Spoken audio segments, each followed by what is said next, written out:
Good morning, guys. My name is Bobbymoretti, uh, known as Surviving Sports Picks, SSP for short to some.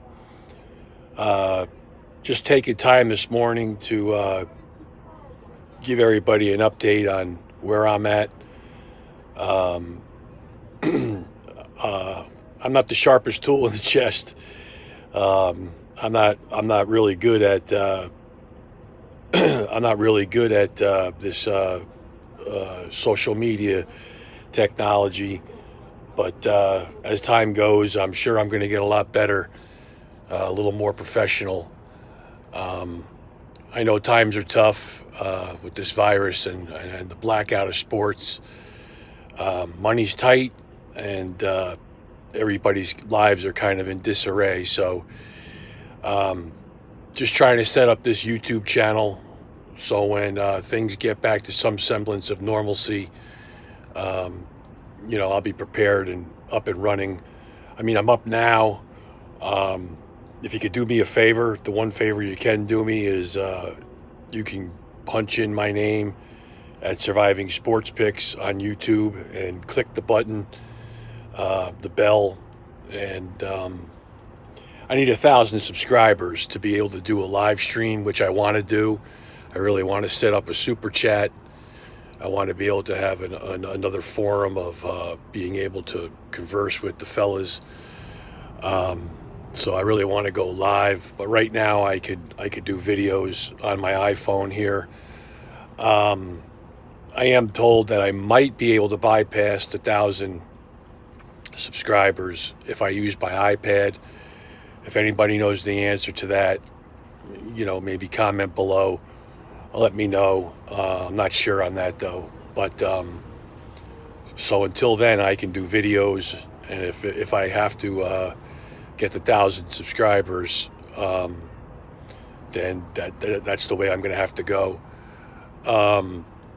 Yeah. So anyway, I have a Patreon, and I started back in the end of April of 2019.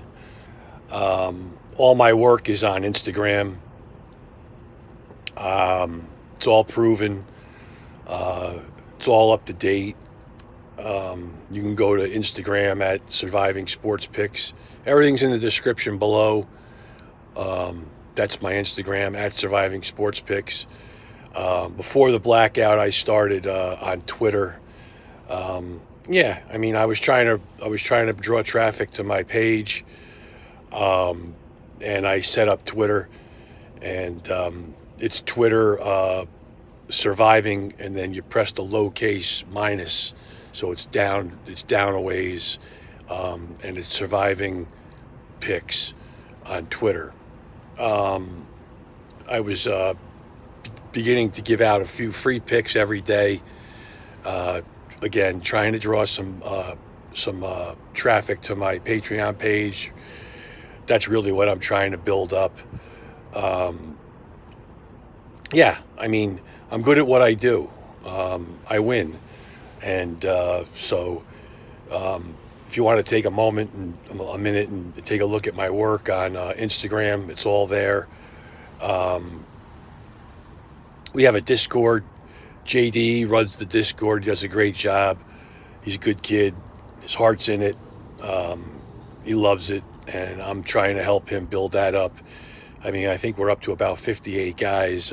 We were rolling along pretty good before the blackout, having a lot of fun, dissecting games. A lot of smart guys over there,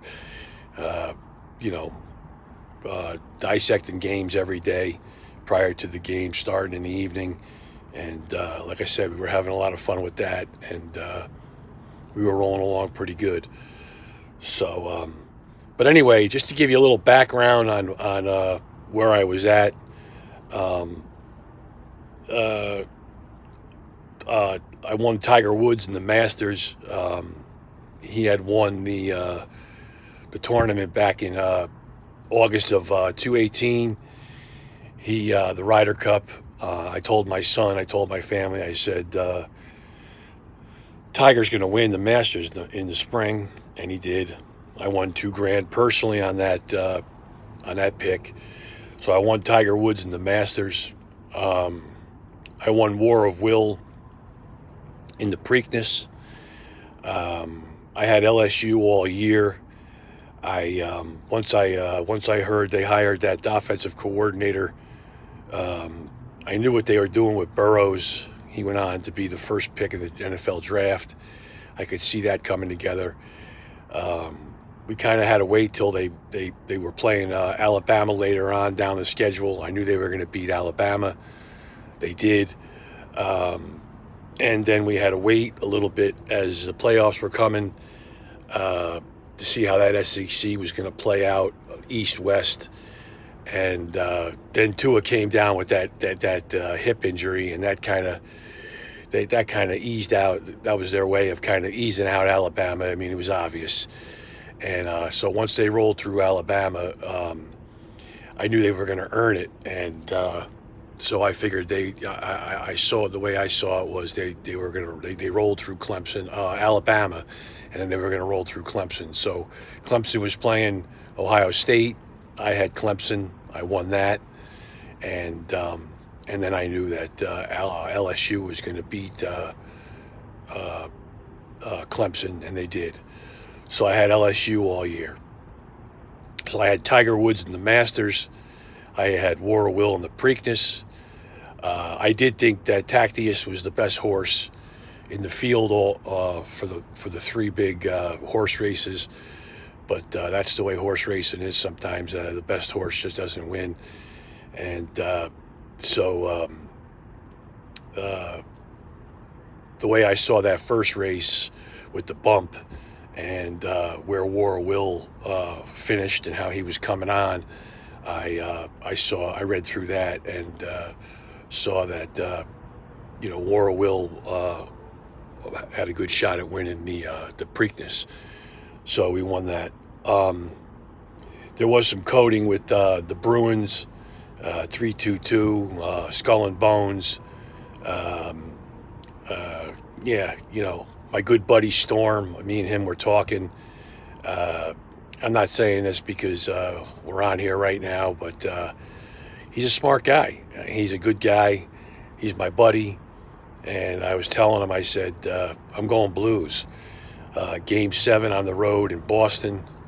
I told him, I said, Storm, I'm going Blues, and the Blues won.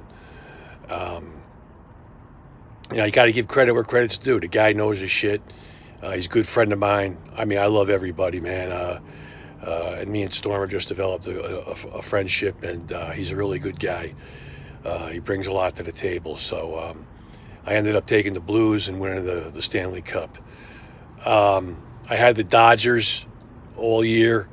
I thought it was Kershaw's year. There was some coding there. So I went into the playoffs thinking Dodgers might have a good shot. They got bumped. Once they got bumped, I had won a lot of money all year on the Nationals. I went with the Nationals. I had them beating the Astros. I think at that point, once the Dodgers got bumped, I went on to be 15, 16, 17, and 5, and I had the Nationals winning the World Series. I had the Saints all year. We had a lot of fun on Discord. There was a lot of back and forth. There was a lot of coding with the Saints. I really thought Breeze was going to win. I definitely thought the Saints were going to win the Super Bowl. We were dissecting the NFL week in and week out. I didn't see Kansas City. I mean, I had them in the back of my mind a little bit, but I didn't think they were going to win the Super Bowl. But as the playoffs went along, and after the AFC Championship game, I I happened to see that interview with what's his name there, Jim Nantz with Andy Reid. I read right through it. I mean, that's the gift. That's the gift I got. And I told Storm, I said, it's Andy Reid's year. I said, we know about his son. We know he lost his son. We knew Andy Reid had lost some big playoff games and stuff. And I said to Storm, I said it's Andy Reid's year. And right after the AFC Championship game, I had the Chiefs at 110, and the Chiefs won, so we won the Super Bowl. I'm gonna break this video today down into a little over 10-minute segments. I think I'm coming to find out that it uploads a little bit easier, so I'm going to cut this one here with that and continue with the second video. Okay, I'll be back in a minute.